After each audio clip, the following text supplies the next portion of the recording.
Vamos então, para começar este nosso PNCM, um aplauso, não se cansem, à doutora Andreia Almeida.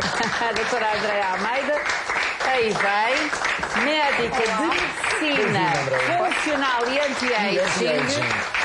Hoje em dia, doutora Andreia, há assim umas disciplinas da medicina que nós não estamos muito habituados a ouvir falar. Como, medicina funcional e anti-aging. O que é a medicina funcional e anti-aging? Portanto, são duas especialidades que em Portugal ainda não são reconhecidas, mas nos Estados Unidos já existem há cerca de 30 anos.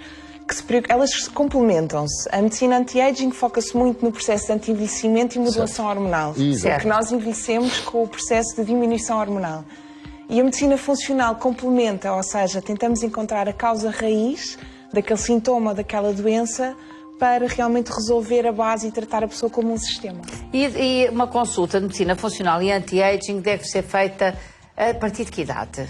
Não há idade, não há género, portanto, qualquer pessoa pode fazer... Até porque qualquer pessoa pode ter problemas hormonais mais jovem, cedo. claro, Exatamente. eu tenho imensas pacientes e pacientes jovens que começam a ter alguns sintomas que refletem esses desequilíbrios hormonais. Não é problemas de tiroide, não?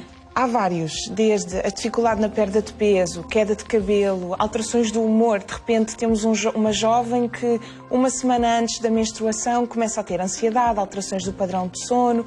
Isso não é normal? A TPM não é normal? A TPM é normal quando o sintoma é ligeiro.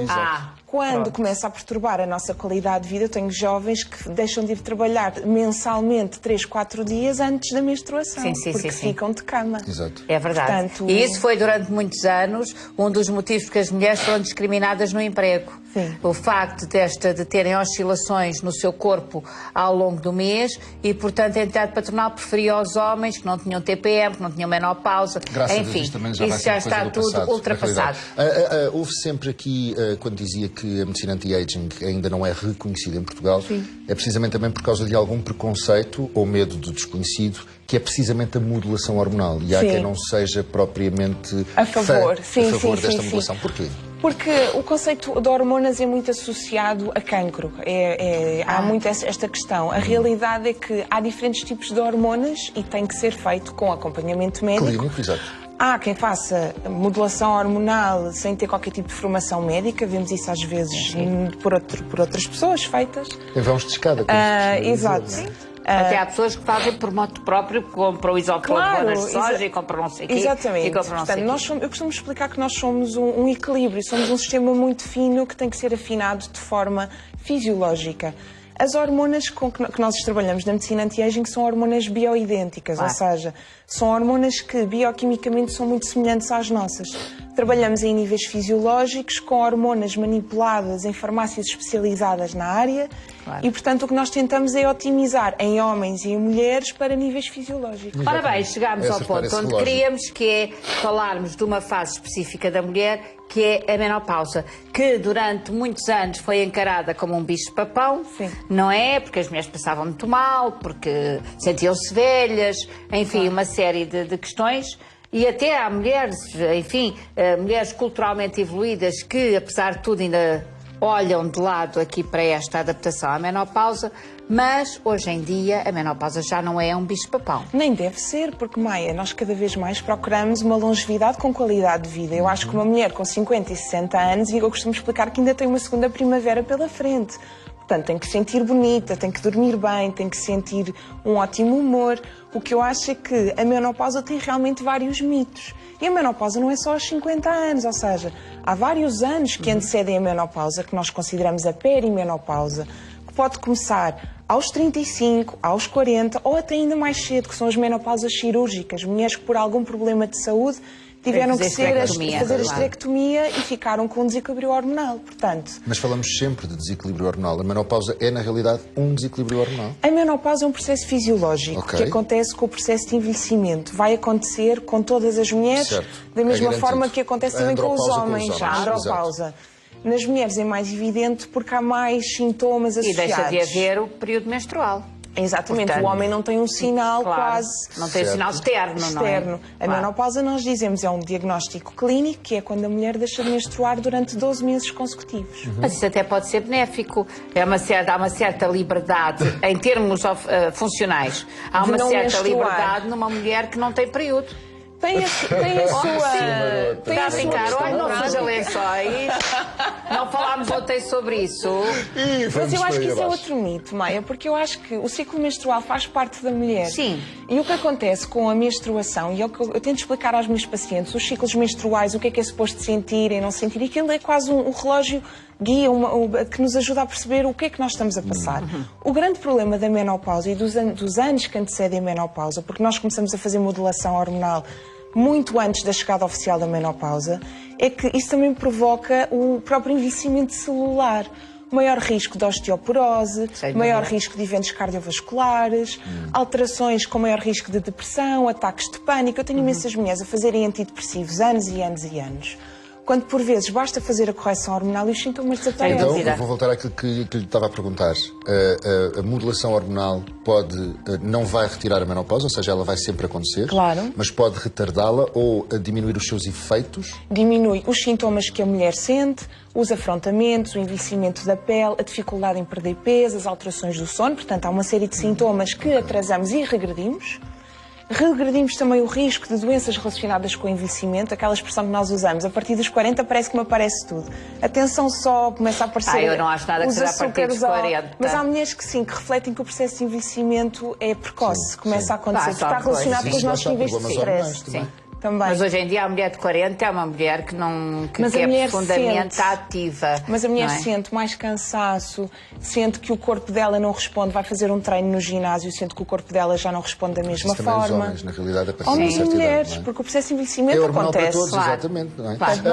A doutora tem um livro que é Saúde para Elas. É só para elas ou também tem alguma coisa para eles? Então, a pedido de muitas famílias, Exato. Na secção final do livro tem um capítulo só dedicado aos homens. Porquê? Porque normalmente são as mulheres primeiro que vêm à consulta, que depois acabam por trazer os maridos. Sim, porque eles os também homens passam nunca pelos assumiram sintomas. muito ou nunca aceitaram muito que também tinham este processo de envelhecimento associado também a mudanças ainda hormonais. é muito recente, ou seja, o homem tem uma queda da testosterona, que é ainda muito pouco falada, mesmo dentro da comunidade médica.